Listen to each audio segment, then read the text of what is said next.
ابھی صرف جمعہ نماز پڑھ رہے ہیں ہم تو اتنا اچھا محسوس ہوتا ہے. جب مدرسے میں ڈالو گے تو 5 وقت کی نماز تو ہو جائے گی. اور جب مکاتب میں پھر پڑھانے کے لیے لگے تو تنخواہیں کم ملتی تھیں. دھیرے دھیرے محسوس ہوتا رہا کہ ہمیں بھی کچھ ایسا کچھ کرنا چاہیے جو قوم کا فائدہ ہو. تو وہ سب کچھ جو ہم نے سہے اور دیکھے اور حالات سے گزرے تو اس پر خاموش کہیں پر بیٹھے ایسا مزاج ہی نہیں تھا. آپ کا خیر مقدم ہے ہمارے اس پروگرام میں. جزاک اللہ خیر و احسن جزا. ایک حوصلہ افزائی اور ہمت کے طور پر ہمیں یہاں آپ کے چینل پر بلایا اور بہت خوشی ہے کہ جو ایک پیغام امت تک یا عوام تک دینا ہے تو آواز وہاں تک نہیں پہنچ سکتی ہے. آپ جیسے حضرات نے جو اس کوشش کو اور اس لوگوں کے درد کو اور ان کی مجبوری کو سمجھ کر یہ کوششیں کرتے ہیں تو اللہ اس میں کامیابی دے. آمین. بہت بہت شکریہ آپ کا. سب سے پہلے آپ اپنا مختصر تعارف کروا دیجیے جو ہمارے نئے ناظرین ہیں. ویسے تو آپ کسی تعارف کے محتاج نہیں ہیں ماشاءاللہ، یہاں پہ تمام لوگ آپ کو جانتے ہی ہیں، لیکن جو لوگ ہمارے چینل پہ نئے ہیں ان کے لیے. اب میرا تعارف الحمدللہ ایک سماجی خدمات میں چھوٹے چھوٹے کاموں کے کرنے پر جو اللہ تعالیٰ نے بلندی اور جو ترقی دی ہے تو اللہ کا سب سے پہلے شکر ادا کرتا ہوں. میں بتانا یہ چاہتا ہوں کہ میں شہر لاتور سے ہوں اور تقریباً 2013 سے پونہ شہر میں رہتا ہوں اور الحمدللہ حافظ بھی ہوں ماشاءاللہ. اور یہاں پر جو ابھی گراؤنڈ لیول پر جو کام چل رہے ہیں خصوصاً مراٹھا سماج کے اندر رہ کر اپنے مسلمانوں کی طرف سے ایک آواز کو بلند کرنا چاہتا ہوں اور توحید و رسالت کو جو مادری مہاراشٹر کی زبان ہے مراٹھی تو اس زبان میں پیش کرنے کی کوشش کر رہا ہوں. اسی کے مد نظر کام الحمدللہ چل رہے ہیں. جو بھی سماجی خدمات ہوتے ہیں گراؤنڈ لیول پر لوگوں کے مسائل کے تعلق سے، روڈ کے تعلق سے، جو نالیاں، ڈرینائج اور جو بھی ایک نگر سیوک جو اپنی حیثیت کے مطابق کام کرتا ہے تو الحمدللہ ایک تنظیم سے بھی جڑا ہوں جو تنظیم کو چلانے والے بانی شیخ سبحان علی ہنگولی ناندیڑ کے رہنے والے ہیں. وہ بھی ایک مراٹھا سماج میں بہت بڑی اپنی ایک پہچان رکھتے ہیں مراٹھی زبان کو لے کر. انہیں تو مانا جاتا ہے شیو چرتر ابھیاسک کے نام سے. تو انہی کی تنظیم سے جڑ کر میں اپنی مراٹھی زبان کو پیش کر کر خدمت انجام دے رہا ہوں اور الحمدللہ کافی کام بھی قانونی طور پر جہاں جہاں پروپوزل رکھتے ہیں، جو لوگوں کے مسائل ہیں ان کو PCMC میں رکھتے ہیں یا بڑے مسائل ہیں تو CP آفس سے پولیس ریلیٹڈ رہے یا قانونی طور پہ جو بھی ہو، تمام مسائل میں اللہ کا شکر ہے کامیابی ملتی ہے اور آپ بھی دعا کریں کہ کامیابی ملتی رہے. ضرور ضرور، اللہ تعالیٰ آپ کو کامیاب فرمائے. ماشاءاللہ آپ قرآن کریم کے حافظ ہیں، تو یہ جرنی کیسے شروع کیا آپ نے؟ ہمارا جو گھرانہ تھا تو ایک دم غریب خاندان سے میں ہوں جہاں پر روزگار کی پریشانی تھی اور کوئی ایجوکیشنل لائن ایسے ہمارے خاندان میں کہیں نظر نہیں آئی اور نہ ہی کوئی فرد ایسا ایجوکیٹڈ ہو جو ایک راہ دکھائے. تو اس کے باوجود ہمارے والدین نے محنت مزدوری کے بلبوتے، خود والدہ بھی ہماری کھیتوں میں کام کرتے تھے، والد صاحب گھروں کو بنانے کے اس میں مزدوری کرتے تھے. تو بہرحال انہوں نے اپنی مزدوری سے ہمیں، ان کا بہت بہت شکر ادا کرتا ہوں کہ انہوں نے ہمیں اردو اسکول میں ڈالا. لاتور کے ایک اردو اسکول سے ایک ماحول اور ایک بہترین سا ایک نمونہ جو ہم اسکول میں رہتے ہوئے جی. جمعہ کی نماز کے لیے اسکول سے 1 بجے سے 2 بجے کی چھٹی ہوتی تھی تو اس اسکول میں نام بھی لینا چاہتا ہوں کہ HP اردو اسکول بول کے ہے چودھری نگر لاتور میں. جی. تو اس کا ماحول بڑا اتنا شاندار تھا اور ٹیچرز لوگوں کا اتنا سپورٹ تھا، مدد تھی کہ 1 بجے کھانے کی چھٹی ہوتی تو ہم لوگ جمعہ کے دن پورے کلاس کے مسلم بچے، اردو اسکول میں تو پورے مسلم ہی ہوتے ہیں، جی. تو ہم جمعہ کی نماز کے لیے جاتے تھے. تو وہ ماحول بڑا پیارا لگا. جب جمعہ کی نماز سے ہم آئے تو ہر کلاس میں جا کر ہم ٹیچرز کو، باجیوں کو سلام کیا کرتے تھے تو بڑا اچھا لگتا تھا. پھر دھیرے دھیرے نمازوں کا شوق بڑھا. پھر ہمارے گھر کے قریبی مساجد تھے دور دور تو ہم چلتے جاتے تھے تو بڑا اچھا لگتا تھا. پھر خیالات ایسے بدلے کہ کہیں ہمیں پوری نمازیں پڑھنے کے لیے اب کیا کیا جائے, کیسا کیا جائے. تو دل میں ایسا ایک دفعہ کا واقعہ ہے کہ میں نے خود ہماری والدہ سے کہا کہ امی مجھے اردو اسکول کے بجائے آپ مدرسے میں ڈالو. مدرسے میں اگر بھلے ہی مجھے مدرسے کی تعلیم سمجھ میں نہ آئے, پڑھنے نہ آئے, لیکن 5 وقت کی نماز تو پڑھوں گا. ابھی صرف جمعہ نماز پڑھ رہے ہیں ہم تو اتنا اچھا محسوس ہوتا ہے. جب مدرسے میں ڈالو گے تو 5 وقت کی نماز تو ہو جائے گی. تو اس پر ہمارے والدہ سے اور گھر میں جب تذکرہ کیا تو انہوں نے مدرسے میں ڈالے. اور ڈالنے کے بعد لاتور میں خیر المدارس ادارہ ہے, مفتی یعقوب صاحب جس کے ناظم ہیں, تو اس مدرسے میں دینیات کی تعلیم ہوئی, ابتدائی تعلیم.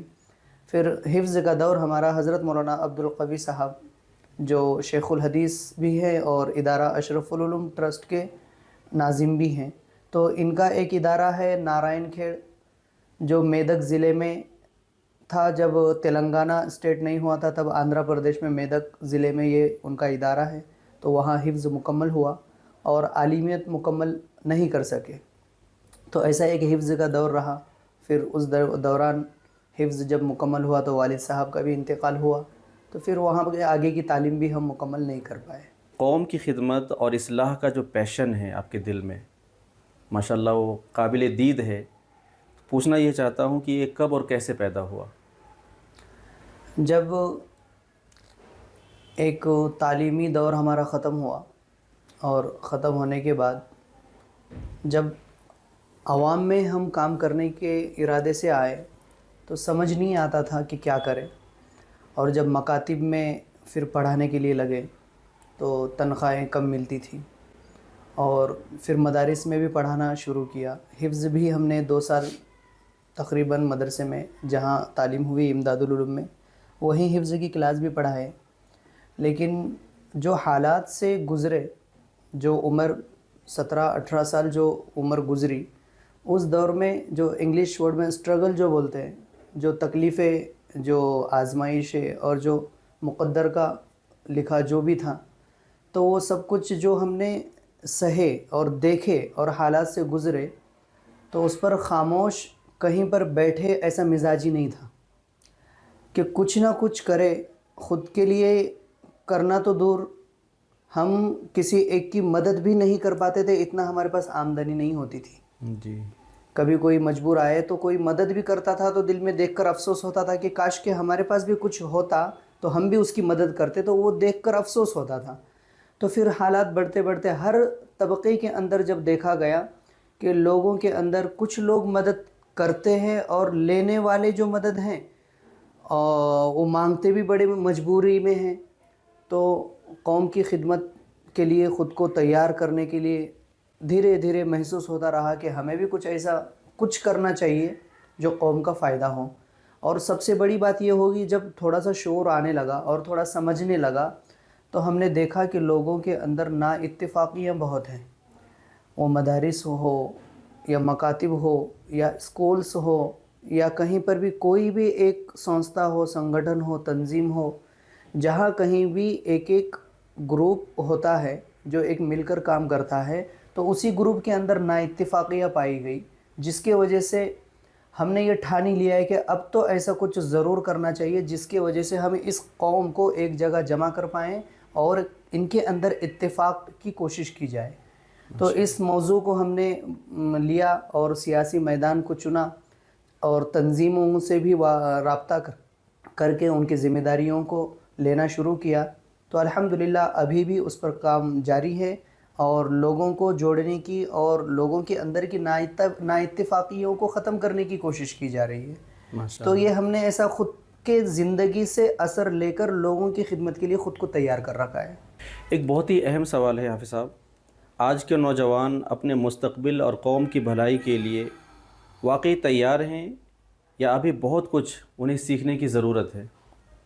نوجوانوں میں اکثر یہ دیکھا جاتا ہے کہ وہ جب ان کی بڑھتی جوانی کو لے کر ایک عروج پر پہنچتے ہیں تو انہیں ضرورت ہوتی ہے رہنمائی کی. جی. اور ہمارے نوجوانوں کو ایک مستقل رہنمائی کہیں پر ثابت قدم پیش نہیں آئی، نظر نہیں آئی، اور نوجوانوں کو جب تک ایک رہبر اچھا ملے اور ان کی رہنمائی کے لیے ہمیشہ کھڑا رہے تو ان نوجوانوں کو ہم آپس میں امت کی بھی خدمت کے لیے جوڑ سکتے ہیں۔ اب ان کے اندر ایک دو سوچ پیدا ہوتی ہے کہ ہم جڑے تو کس سے جڑے، اور اگر نہ جڑے تو ہم کیا کریں، یہ دو باتیں پائی جاتی ہیں۔ تو نوجوانوں کو جب تک اگر ہم نے قوم کے جو ایک سربراہ کے نام پر اگر کوئی لیڈرشپ کر رہا ہو تو ان نوجوانوں کی رہنمائی پر زیادہ توجہ دے اور ان نوجوانوں کو جوڑ کر مستقل امت کی خدمت کے لیے ان کی ذہن سازی کر کے ان کو خدمت کے لیے تیار کرے۔ اگر ہم یہ نہ کر پائے تو یہ نوجوان جو آج کل جو کرائم زیادہ ہو رہے ہیں تو آپ ان میں اگر ان کی عمر دیکھیں گے تو اس میں سب سے زیادہ نوجوانوں کی تعداد ملتی ہے، اس وجہ سے کہ صرف ان کی صحیح رہنمائی نہیں ہوتی۔ تو ہمیں یہی چاہیے کہ ان کے رہنمائی کے لیے ہم کچھ پہل قدم اٹھائیں اور ان کے رہنمائی کے لیے ہم کسی ایک پلیٹ فارم کے تحت یا کسی تنظیم کے تحت یا کہیں مساجد کے تحت یا مدارس کے تحت جہاں سے بھی رہنمائی ان کی آسانی کے ساتھ ہو وہاں ان کو جوڑنے کی کوشش کریں۔ یعنی خلاصہ کلام کہ ہمیں کوئی اچھا بہترین رہبر نہیں مل رہا ہے، رہبر نہیں مل رہا ہے۔ نوجوانوں کی نظر تلاش میں ہے کہ ہم رہبر کس کو چنیں، لیکن بات یہ سامنے آتی ہے کہ وہ جب کسی کو رہبر مان لیتے ہیں تو وہ اپنی رہنمائی پر اتنا ثابت قدم نہیں ہوتا ہے کہ جن باتوں کو کرنے کے لیے حکم دیتا ہے وہ اس میں خود ناعمل میں پایا جاتا ہے، وہ خود نااہل ہوتے ہیں، نااہل ہوتا ہے۔ یعنی آپ جس کو اگر یہ کام غلط ہے اور یہ صحیح ہے، جب صحیح اور غلط کی پہچان بتاؤ تو خود کی کاموں کو اگر جب نوجوان دیکھتے ہیں تو ان کے بد پیچھے کہنا پڑتا ہے نوجوانوں کہ یہ ہم کو سکھاتا ہے اور خود سیکھا ہوا نہیں ہے۔ تو اس وجہ سے نوجوانوں کی کہیں نہ کہیں یہ بات ان کو کھٹکتی ہے اور وہ قوم کی خدمت کے لیے سامنے آنے سے رکے ہوئے رہتے ہیں۔ حفظ سے متعلق سوال ہے حافظ صاحب، قرآن کا حافظ ہونا اتنا آسان نہیں ہے، اس کو سنبھالنا، اس کے حفظ کو سنبھالنا۔ کیا آپ کے سفر میں کبھی ایسا لمحہ آیا جب آپ نے سوچا ہو کہ یہ سب کچھ چھوڑ دوں میں؟ جی، مدرسے کے پڑھنے کے دور میں اتنی گھر سے تو مالی امداد نہیں ہوتی تھی کہ مکمل سال بھر کے اخراجات ہمارے گھر سے پورے ہو پائے، لیکن اللہ کا نظام اور انا نحن نزلنا الذکر و انا لہ لحافظون، تو یہ تو اللہ ہی کا وعدہ ہے۔ جو مدارس کے طلباء اللہ کے اس وعدے کے مطابق اپنے سینوں میں قرآن کو رکھ کر اس کی حفاظت کیے جا رہے ہیں، تو یہ آیت ہے۔ اور دوسری ایک وعید بھی ہے جو آپ صلی اللہ علیہ وسلم نے حفظ یاد کر کے قرآن کو بھول دینے پر سخت عذاب کا ذکر کیا ہے۔ تو مدرسے کے پڑھنے کے دور میں بھلے ہی ہم اس وقت میں 14-15 سال کے تھے، 13 سال کے، 14 سال کی عمر میں تو ہمارا حفظ مکمل ہوا تھا، لیکن اساتذہ کی تربیت اور ان کے وقتاً فوقتاً جب جب نصیحتیں ہوتی تھی تو ان وعیدوں کو اور اللہ کے وعدوں کو پیش کرتے تھے، تو یہ سینے میں ہمارے بات بالکل جذب ہو چکی تھی کہ قرآن ایک بار حفظ کیا جاتا ہے تو چھوڑا نہیں جا سکتا۔ اور ایسے لمحات آئے، حالات آئے کہ اب مدرسہ پڑھنا نہیں ہے، مدرسے میں رہنا نہیں ہے، کچھ کام وام کر کے زندگی کے بارے میں سوچنا ہے، تو بس ایک ہی بات سامنے آتی تھی کہ اس کو نہیں چھوڑ سکتے۔ اگر حفظ یاد کر کے چھوڑیں گے تو قبر کا عذاب سخت ہے۔ بس اس ایک حدیث نے ہم کو روکے رکھا اور حفظ مکمل کرنے پر مجبور کیا ہے۔ بس دعا ہے کہ اللہ تعالیٰ استقامت کے ساتھ اس حفظ کو تا عمر تک ہمارے محفوظ رکھے اور اس پر عمل کرنے کی توفیق عطا فرمائے۔ آمین۔ ایک دم سادہ لفظوں میں بتائیے کہ اتحاد کیا ہے؟ جی، اتحاد کا مطلب یہ تو ہرگز نہیں ہے کہ ہم سب ایک جیسے ہو جائیں، جی، چاہے وہ کوئی بھی سماج کا ہو، کوئی بھی دھرم کا ہو یا کہیں کا بھی رہنے والا ہو۔ پورے دنیا کے اندر اگر اتحاد کی بات کی جائے تو ہرگز یہ نہیں ہے کہ ہم سب ایک جیسے ہو جائیں، کیونکہ سب کی سوچ، سب کا رنگ اور سب کے مقصد سب جدا جدا ہیں اور اس پر ہم سب کو ایک ہونا ممکن نہیں ہے۔ تو بہتر یہ ہے کہ ہم سب کو ان چیزوں سے ہٹ کر ہمارا صرف جو ہے سو اتحاد کے لیے ایک رائے پر، بھلے ہی سوچ مختلف ہو، بھلے ہی مزاج مختلف ہو، لیکن جو بات رکھی جا رہی ہے اتحاد کے معنی ایک جگہ ہم نے کسی بات پر عمل کرنے کا ٹھان لینا، اور اگر وہاں پر کسی رائے کے مطابق اگر مختلف رائے آ رہی ہے تو وہ میٹر نہیں کرتا، وہ ڈیپینڈ نہیں کرتا کہ اس کی سوچ کیسی ہے، بس ہمیں مان لینا چاہیے۔ اتحاد کے لیے یہی ضروری ہے کہ جس بات کو اگر کسی نے کہہ دیا اور اس پر ہم سب کو جمع ہونے سے زیادہ فائدہ ہے تو اس بات کو ہمیں لینی چاہیے۔ آپ کے خیال میں آج ہماری قوم میں سب سے بڑی کمی کیا ہے؟ آج سب سے بڑی قوم کے اندر اگر اتحاد کے ریلیٹڈ بات ہے جی تو اتحاد کے ریلیٹڈ اگر بات ہے تو سب سے بڑی کمزوری، میں بھلے ہی عمر میں چھوٹا ہوں اور بولنے میں تجربے کار بھی نہیں ہوں، لیکن اپنی حیثیت کے مطابق اور اپنے چھوٹے موٹے کاموں کے تجربے سے میں نے اس بات کو کہنا مناسب سمجھتا ہوں کہ سب سے بڑی جو ہماری جو کمزوری ہے، کمی ہے، وہ ہے برداشت کی صلاحیت۔ برداشت کی صلاحیت ختم ہو چکی ہے۔ ختم ہو چکی ہے۔ اگر اتحاد کا جہاں موضوع آئے تو وہاں پر اگر سبھی جو اس میں عمر کوئی معنی نہیں رکھتی ہے، ہمیں برداشت سیکھنا چاہیے۔ اگر یہ برداشت کی صلاحیت اگر سب میں آ جائے تو اتحاد پر قابو پانا ممکن ہے۔ اتحاد کی بات تو بہت ہوتی ہے، لیکن جب عمل کی بات آتی ہے تو ہم کہاں کمزور پڑ جاتے ہیں؟ جب کوئی سیاسی لیڈر ہو یا تنظیمی کوئی صدر ہو، جیسے جمعیت ہے، تحفظ ہے اور دیگر سوشل فاؤنڈیشن ہوتے ہیں، اور ایکٹیویسٹ کے لیے، لوگوں کی امداد کے لیے اپنی اپنی الگ الگ ناموں سے تنظیمیں بنائی جاتی ہیں۔ کہنا یہ ہے کہ جتنی بھی تنظیمیں چلتی ہیں، جتنے بھی سنگھٹن بنتے ہیں اور جتنے بھی اتحاد کے نام پر یہ سیاسی پارٹیاں چلتی ہیں، تو ان کے جو رہبر اور صدر جو ہوتے ہیں تو انہوں نے ایک بہت بڑا طبقہ اپنے پاس جوڑا ہوا ہوتا ہے، اور جو جڑے ہوئے لوگ ہیں جب ان کو کسی صدر نے کہہ دیا کہ آپ کو یہ کام کرنا ہے اور اس کی مخالفت نہیں کرنی ہے، اور جب سب مل کر اس کام کو کر رہے ہیں اور ان کا خود رہبر اور ان کا سربراہ جو لیڈرشپ پر بیٹھا ہوا ہے وہی اس کام کی مخالفت میں نظر آئے، تو یہاں پر یہ سب کمزور پڑ جاتے ہیں۔ تو اس وجہ سے یہ لوگ جو دیکھ رہے ہیں تو وہ دیکھنا ان کے لیے، ان کی لیڈرشپ کے اندر جو ایک صدر ہوتے ہوئے بات تو کہتا ہے، وہ خود کے لیے کتنا قبول کرتا ہے۔ جب اگر کھانا کھاؤ، اگر کسی کو بھوک لگی ہے اور وہ عمل کرنے کے لیے کسی کو کہہ رہا ہے کہ آپ کو بھوک لگی ہے کھانا کھاؤ، اور خود بھی بھوکا ہے کھانا نہیں کھاتا، تو سامنے والا بھی تو سوچے گا نا، پریکٹیکل اس کو سمجھ میں آئے گا کہ خود بھوکا ہے دوسروں کو کھلا رہا ہے۔ میں مثبت انداز میں بتا رہا ہوں، اس کے نیگیٹوز آپ سمجھ سکتے ہیں کہ اور کیا باتیں ہو سکتی ہیں۔ بالکل۔ جیسے کہ اب ایک کوئی سیاسی لیڈر ہے، اپنے کام کرنے والوں کو کہتا ہے کہ ایسی کوئی غلطی مت کرنا جہاں پر آپ قانونی دائرے کے اندر پھنس جاؤ، اور خود ایسا کام کر دیا کہ اب اس کو بچانے کے لیے اس کے کام کرنے والے لوگ آ رہے ہیں۔ تو یہ ایسی عادتیں اور ایسی چیزوں کی وجہ سے کمزور پڑ رہے ہیں۔ ایک بہت ہی چلن ہے آج کل حافظ صاحب جی کہ آج کے حالات میں کیا ہم صرف باتیں کر کے یا لائک اور شیئر کر کے ایک دوسرے کی ویڈیوز، لنک، کیا اس سے اتحاد ہوگا؟ دیکھو ابھی یہ سوشل میڈیا کے اوپر یہ تو بڑے زور و شور سے یہ ٹرینڈ چل رہا ہے۔ اگر آپ کسی بات کو لوگوں تک پہنچانا چاہتے ہو تو لائک کرنا اور شیئر کرنا۔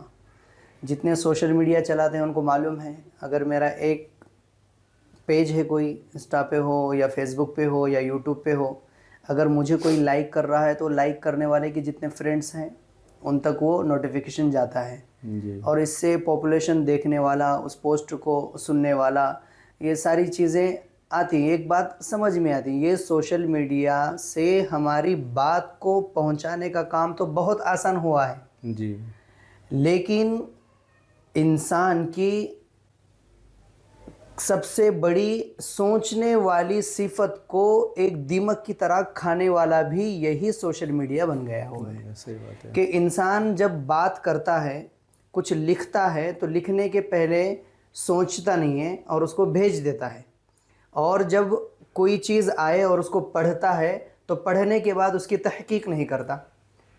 تو اب اس سے جب بھیج دیا تو سوچا نہیں، اور پڑھ دیا تو تحقیق نہیں کیا، اور لائک شیئر پہ شیئر، لائک پہ لائک چلتے جا رہے ہیں، تو کہیں اگر کسی اس کی ایک پوسٹ کی وجہ سے کسی کے دل پر ضرب لگی ہے کہ یہ تو بات اس نے غلط کہہ دی، تو یہ تو وبال جان بن گیا، اس کو تو آخرت کا حساب کے لیے اس کو سرمایہ بن گیا ہے یہ۔ تو یہاں پر بس دو ہی باتوں کو میں بتانا چاہتا ہوں کہ سوشل میڈیا پر بات بتانا تو بہت آسان ہے، لائک کرنا آسان ہے، شیئر کرنا آسان ہے، کیا صرف یہ اسکرین کے حد تک ہی محدود ہے؟ کیا آپ کا کردار بھی اس میں نظر آنا چاہیے؟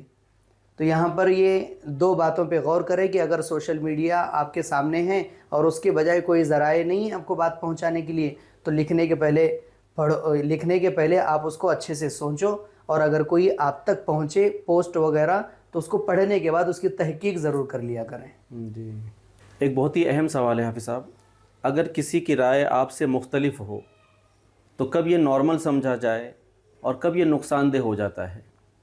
یہ تو ایک مسئلہ بن چکا ہے، جب کوئی مشورہ ہو یا کسی کام کے لیے پلاننگ کرنا ہو تو وہاں پر سب سے رائے مانگی جاتی ہے، اور جب رائے کے لیے جب امور پیش کیا جائے، موضوع سامنے رکھا جائے، تو ضروری یہ نہیں ہے کہ سب کی ایک ہی رائے پر سب متفق ہو جائیں، جی، تو مختلف رائے آ سکتی ہے۔ تو اب رائے کسی کی کمزور ہو اور اس سے کتنا نقصان ہو یا نفع ہو یہ دیکھنا ہو، تو بس ایک ہی مسئلے کو مد نظر رکھ کر اس پر فیصلہ ہو، وہ یہ ہو کہ سامنے والے کی مکمل پہلے رائے سن لو، جب وہ مخالفت میں آئے اور آپ کی رائے پر اس کو اتفاق نہ ہو تو وہ جس رائے کو خود سے پیش کرنا چاہ رہا ہے پہلے مکمل اس کی بات سن لو۔ جی، جب اس کی رائے کاٹی جاتی ہے تو پھر وہ ہم سے ٹوٹتا ہے، صحیح، وہ پھر ہمارے پاس وہ اپنا بات کرنے کے قابل خود کو نہیں سمجھے گا، اور دوسری دفعہ وہ اپنے مشورے میں بھی نہیں آئے گا۔ تو اس کے لیے پہلے مکمل رائے سنو اور دیکھو کہ آپ نے جو موضوع سب کے سامنے رکھا ہے اور اس کی رائے جو آئی ہے، ان دونوں میں کمپیئر کر کے نفع جس میں زیادہ ہو اس کی رائے کو مقبولیت دی جائے، تو یہ بہتر ہو سکتا ہے۔ اگر وہاں پر آپ نے اپنے مزاج اور اپنی انا کو اگر بیچ میں لا کر اس کی رائے کو رد کر اپنی رائے کو منانا اور اس پر منصوبہ بندی کے ساتھ کوئی فیصلہ اگر کرے تو اس سے تو نقصان ہی نقصان یہ نقصان دہ ثابت ہوگا۔ جی، اگر رائے یا مسلک مختلف ہو تو ایک دوسرے کے ساتھ بیہیویئر کیسا ہونا چاہیے؟ جب رائے رکھی جائے اور کئی مسلک کے لوگ بھی سامنے ہوں تو ہمیں بالکل آپ صلی اللہ علیہ وسلم کی سیرت کو یاد رکھ کر اس حدیث پر ہمیں عمل کرنا ہے جس میں آپ صلی اللہ علیہ وسلم نے بتایا کہ اپنے مسلمان بھائی کے لیے وہی پسند کرو جو خود کو پسند ہو۔ تو آپ مسلک کے اعتبار سے اس کی شخصیت پر مت جائیں، اور وہ شخص ہو سکتا ہے اللہ کا بہت پیارا ہو، قریبی ہو، تو جو بھی رائے ہو وہ ایک اس کے اندر اختلاف ہو، مخالفت ہو، وہ ایک موضوع الگ ہے، لیکن آپ کو آپ کا رویہ تو آپ صلی اللہ علیہ وسلم کے حدیث کے مطابق ہی رکھنا ضروری ہے۔ کیا آپ کو لگتا ہے کہ آج کے نوجوان اپنے اختلافات کو سنبھالنے کے قابل ہیں؟ بالکل بھی نہیں ہے، اس کا جواب یہی ہے، کیونکہ نوجوانوں کو علماء کی رہبری اور بڑوں کی تابعداری اور ان کے جو عمل کردگی جو بھی ہے کام، تو اس کے تجربے کار کی رہنمائی یہ بہت ضروری ہوتی ہے۔ اگر اختلاف ہو جائے تو نوجوان کو یہ پتہ نہیں ہوتا ہے کہ آگے کیا ہوگا، اس کا حل کیا ہے، اس کا حل کیا ہے۔ وہ اپنے جذبات میں آ کر اور اپنے عقل کی صلاحیت کو استعمال کرتے ہوئے بھلے ہی ان کو لگے کہ یہ میرا صحیح فیصلہ ہے، لیکن جو تجربے کار ہے اور جو اس میں سے گزر چکا ہے وہی آپ کو بہتر فیصلہ اور بہتر رائے دے سکتا ہے۔ تو یہ کبھی بھی نوجوان اپنے آپ کو کسی اختلاف پر کامیابی کریں گے یہ کبھی نہیں ہو سکتا ہے، انہیں بالکل بڑوں کی ضرورت پڑے گی، اور خصوصاً علماء کی رہبری بہت بہت بہت ضروری پڑے گی۔ سوشل میڈیا نے ہمارے آپسی تعلقات اور اتحاد پر کیا اثر ڈالا ہے؟ سوشل میڈیا کا اصل کردار رہا ہے جھوٹ کو پیش کرنا، بناوٹ کے بلبوتے ایک اصل چیز کو نقل بنا کر پیش کر لوگوں کو گمراہ کرنے کا یہ بہت اچھے سے اور بہت اچھے انداز میں اس نے اپنا کردار نبھایا ہے۔ کفا بالمرء کذبا ان یحدث بکل ما سمع، یہ بالکل اس کو جھوٹا ہم کہہ سکتے ہیں کیونکہ ہر سنی ہوئی بات کو جو لوگ بتانا شروع کر دے تو وہ جھوٹا ہے، اور یہ سوشل میڈیا وہی بات کرتا ہے بلا تحقیق، بس کوئی آئے اور ڈال دے اور اس کو پھیلانا شروع کر دے۔ وہاں پر جو اس نے لوگوں کو لالچ دے رکھی ہے کہ جتنے لائکس بڑھائیں گے، جتنے ویوز بڑھائیں گے، آپ کو ارننگس ہوگی، تو اس کو اپنا پیج ہائی لائٹ کرنے کے لیے اور اپنے کو صحیح ثابت کرنے کے لیے بہت سارے جھوٹ کو وہاں پر ایک بناوٹی شکل دے کر اس کو اچھے سے پیش کیا جاتا ہے، جس کی وجہ سے اس کا اثر یہ ہوتا ہے کہ لوگ اصلیت کو پہچاننا بھول گئے اور جو نقل آ رہی ہے اس کو قبول کرنا شروع کر دیے، اور تحقیق کا مادہ ختم ہوا۔ لوگ بلا تحقیق پھر کسی بھی کی پوسٹ کسی کو لگا کر، کسی سے کسی کو بات کر کر، یہ ایسا تھا ویسا تھا۔ اب ہم رہتے ہیں ہندوستان میں اور کوئی باہر دیش کی خبر کو یہاں لے لیا اور اس کے مخالفت میں ہو یا اس کے تائید میں ہو، بات چیت یہاں شروع کر دی، جبکہ اس کا کچھ لین دین ہی نہیں ہے اس تعلق سے۔ تو یہ سوشل میڈیا سب سے پہلے تو اس نے جھوٹے اور گمراہ باتوں کو پیش کرنے کا بہت اچھے سے کردار نبھا رہا ہے، جس میں ہمارے نوجوان ملوث ہیں۔ اتحاد کو توڑنے میں یعنی کافی مددگار ثابت ہوا ہے سوشل میڈیا۔ ایک بہت ہی اہم سوال ہے حافظ صاحب کہ زبان کی سختی اور تلخی کس طرح دلوں میں دوریاں پیدا کر دیتی ہیں؟ جب آدمی کے مزاج کے مطابق کوئی بات پیش آئے تو انسان اپنے جذبات پر بے قابو ہو کر اپنی زبان کا استعمال کرتا ہے، اور جو بات وہ اپنے جذبات میں کہہ دیتا ہے اور ایسی تلخ سامنے والے پر گزرتی ہے، اس کا ایک فیصلہ جو زبان کے ذریعے جو اپنے جذبات کو قابو نہیں رکھ پایا اور بس بات نکال دی، تو اس کے اس ایک فیصلے نے انسانوں کے درمیان اور یہ ان دلوں کے درمیانوں میں فاصلہ پیدا کیا۔ یعنی ایک بلا سوچے سمجھے ایک تلخ زبان سے الفاظ نکلے ہوئے وہ ایک فیصلے پر جب مبنی ہوتا ہے تو انسان کے دلوں کے اندر فاصلہ پیدا کر دیتا ہے۔ تو انسان کو اپنے جذبات پہ قابو رکھنا چاہیے، اور بالکل بھی اگر سامنے والا کچھ آپ پر جو ناگوار گزرے بات تو ایسی کر بھی دے تو اس وقت میں اس کو خود کو روکنا چاہیے اور تلخ زبانی سے بچنا چاہیے۔ یہاں پر بھی کافی ہمارے احادیث موجود ہیں کہ جس کی زبان و ہاتھ سے دوسرا مسلمان محفوظ ہو تو اس کو بہتر شخص آپ صلی اللہ علیہ وسلم نے بتایا ہوا ہے۔ تو اگر اس حدیث کا جاننے والا ہے تو وہ بالکل ہرگز نہ کرے، اگر جان کر بھی کر رہا ہے تو پھر وہ اپنی انا پر ہے اور وہ اپنی بات بھی منوانا چاہتا ہے، تبھی تو تلخ زبانی پہ آتا ہے۔ آج کے نوجوان یہ کیوں نہیں سوچتے کہ ہماری سخت باتیں یا غصے والے الفاظ کسی کا دل توڑ سکتے ہیں؟ جی، آج کے نوجوانوں میں اصل میں ان کی جو لیول ہے اور جو ان کا طبقہ ہے کہ وہ کہاں پر رہتے ہیں اور کہاں پر ان کی تربیت ہوتی ہے اور ان کا گھر کا کیا ماحول ہے، یہ بہت معنی رکھتا ہے۔ جب وہ آتے ہیں اور تلخی زبان درازی اور غلط الفاظوں سے جب ان کی بات چیت ہوتی ہے تو اس کے پیچھے کا اگر ہم موضوع سمجھے تو ان کی تربیت بہت معنی رکھتی ہے کہ کس ماحول میں وہ تربیت کس ماحول میں پا رہا ہے۔ تو اس کا ایک تو ہوتا ہے کہ سنگت، اس کا دوستانہ اس کے ساتھ ٹھیک نہ ہو، اگر دوستانہ صحیح ہے تو پھر اس کے گھر کا ماحول صحیح نہ ہو، اگر گھر کا ماحول صحیح نہیں ہے تو وہ جہاں پڑھنے جا رہا ہے وہاں کا ماحول صحیح نہ ہو۔ تو یہ جو طبقے ہیں جگہ جگہ پر اس کا وقت جاتا ہے، تو ان وقتوں کے اندر اس کی تربیت کیسے ہو رہی ہے اور کن کن موضوع کو لے کر ہو رہی ہے، تو اس کے بنا پر اس کا ذہن بنے گا، اور اس ذہن کے اندر جو باتیں اس کے بیٹھ رہی ہیں تو اس کا رویہ دوسروں کے لیے وہی ہوگا۔ آج کے نوجوان اپنے گروپ، دوستوں یا نظریات کی بنیاد پر آپس میں بٹے ہوئے ہیں۔ کیا وہ اپنی بات یا رائے بڑوں کے ساتھ شیئر کرنے میں زیادہ کمفرٹ نہیں ہیں یا پھر کوئی اور مسئلہ ہے؟ اس کے اندر تو مسئلہ ہی کچھ اور ہے۔ یہ ہے کہ جب کوئی نوجوان ایک بڑی تعداد کے اندر کہیں پر کام کرنے کے لیے خود سے تیار ہے تو اس کے جو ذمہ دار حضرات ہیں نا، وہ ذمہ دار حضرات کے اندر جو اختلاف پایا جاتا ہے تو ان ذمہ داروں کے اختلاف کی وجہ سے ان کے ذہنوں کے اندر یہ بات پیدا ہوتی ہے کہ ارے یار، ہم جس سے جڑ کر کام کرنا چاہتے ہیں وہ تو دوسروں کی برائی کرتا ہے، اور جب وہ برائی کر رہا ہے تو وہ یہ بھی کہتا ہے کہ آپ ہم سے جڑے رہ کر کام کرنا، کسی اور جگہ مت جانا، دوسرے لوگ آپ کا غلط استعمال کریں گے، یہ بات یہاں بھی بتائی جا رہی ہے۔ پھر کہیں اور تنظیم میں جڑ کر کام کر رہا ہے یا کسی اور عہدے پر وہ کام کر رہا ہے تو وہاں پر بھی یہ باتیں پائی جا رہی ہیں۔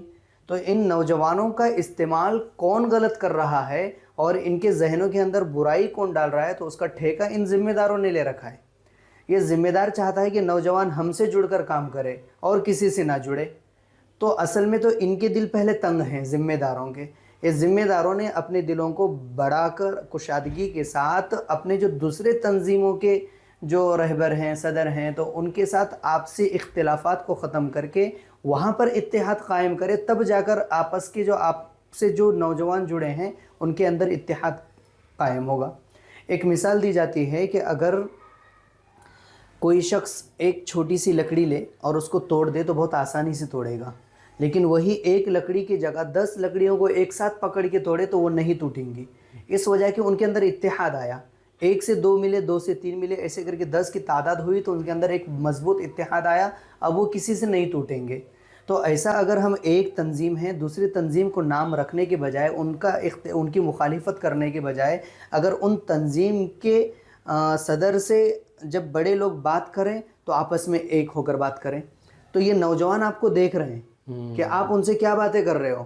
اگر آپ ان سے مخالفت میں ہو تو ان نوجوانوں کے دلوں کے اندر ان کے جو ممبر ہیں ان کے خلاف سازشیں، ان کے پھر نفرتیں ان کے دلوں میں، تو یہ نہ ہو اس کے لیے سب سے پہلے جو ذمہ دار ہیں ان ذمہ داروں کو آپس میں سب سے پہلے اتحاد میں آنا چاہیے، پھر جب جا کے نیچے کا طبقہ بھی اپنے آپ اتحاد میں آ سکتا ہے۔ یعنی اوپر والوں میں اتحاد نہیں ہے، نہیں ہے، یہ چیزیں نیچے والوں کو جو ہے یہ کر رہی ہیں، جی بالکل پریشان کر رہی جی۔ ہیں۔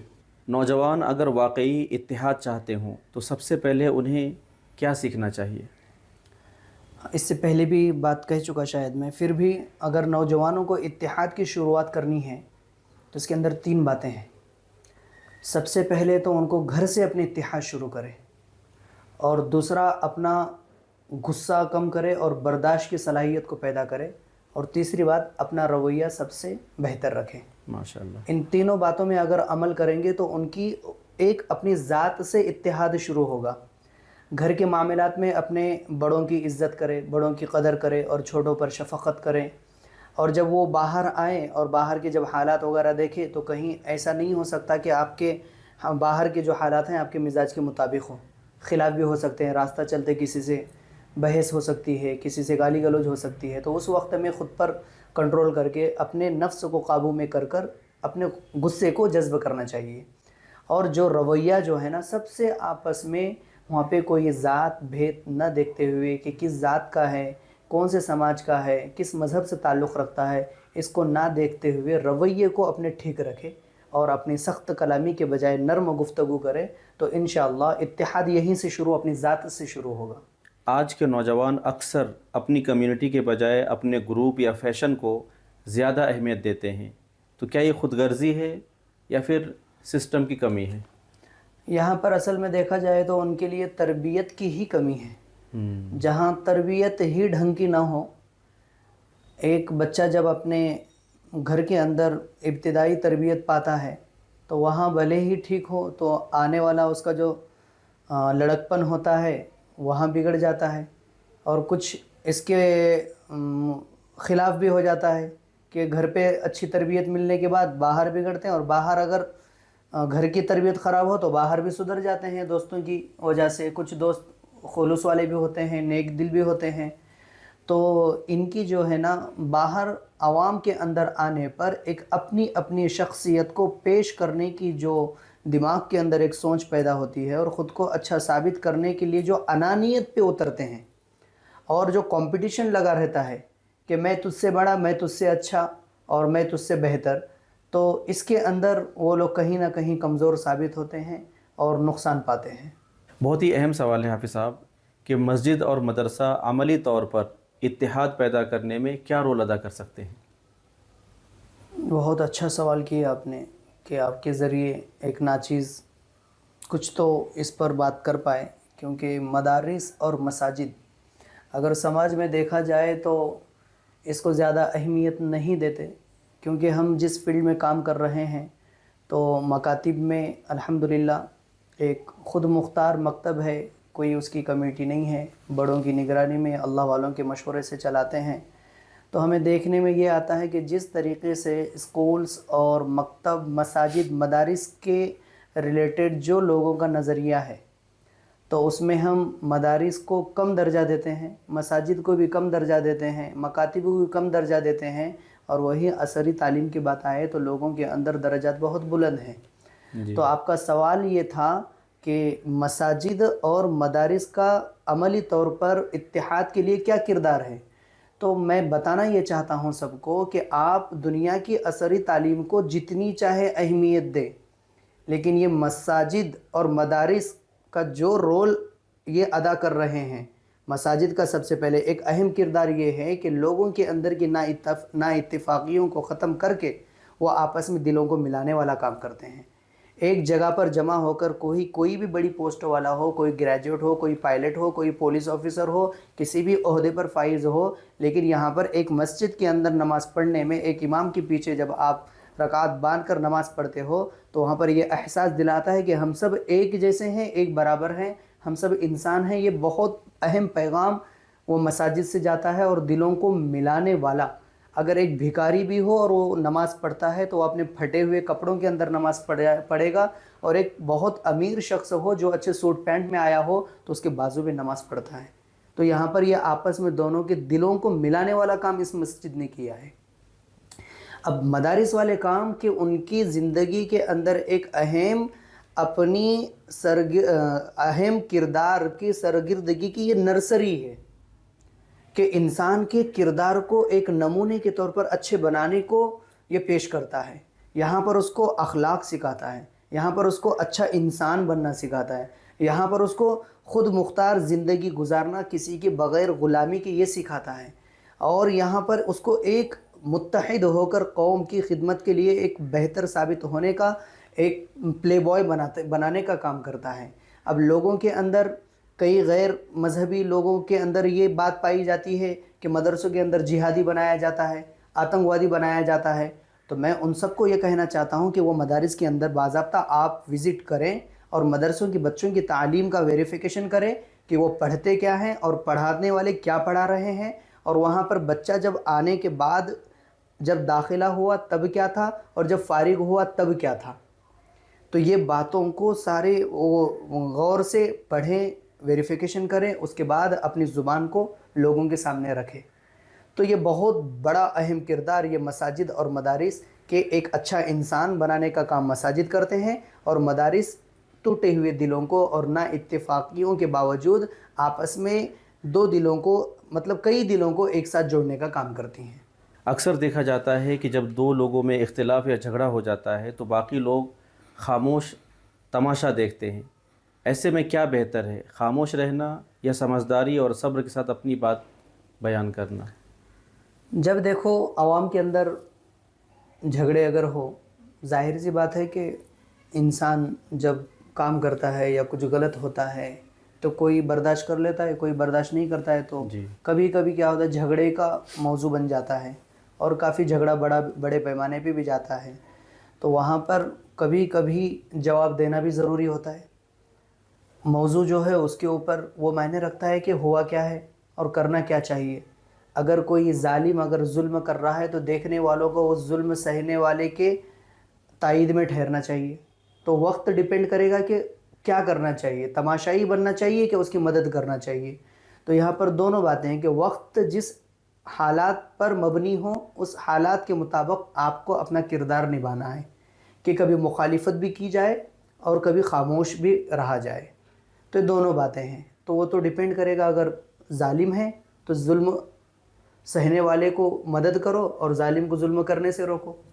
اگر آپ نوجوانوں کو صرف ایک میسج دینا چاہیں تو وہ کیا ہوگا؟ میں اپنی طرف سے میں بھی نوجوانوں میں اٹھتا بیٹھتا ہوں۔ اگر میں جو حالات کو دیکھتا ہوں، الحمدللہ جو میرے ساتھ لوگ جڑے ہوئے ہیں تمام کے تمام نوجوان ہیں، تو ان نوجوانوں میں جو آپس میں ان کے معاملات اور ان کی بات چیت کو جب سنتا ہوں تو آپ کے سوال کا جواب وہی ہے کہ کیا میسج دو گے، ایک ہی میسج دینا ہے تو اب مجھے تول کر دینا پڑے گا کہ اب پورے نوجوانوں کے لیے ایک ہی بات کرنا ہے. تو میں بس تمام نوجوانوں کو جو مجھ سے جڑے ہیں، جو نہیں جڑے ہیں، جو جہاں مدد کر رہے ہیں، بس سب سے ایک ریکویسٹ اور درخواست کرنا چاہتا ہوں کہ وہ اپنے اندر برداشت کرنے کی صلاحیت کو پیدا کرے. بہت خوب. صرف برداشت کرنے کی صلاحیت کو اگر وہ پا لیے تو انشاءاللہ ہر مشکل منزل کو پا لیں گے.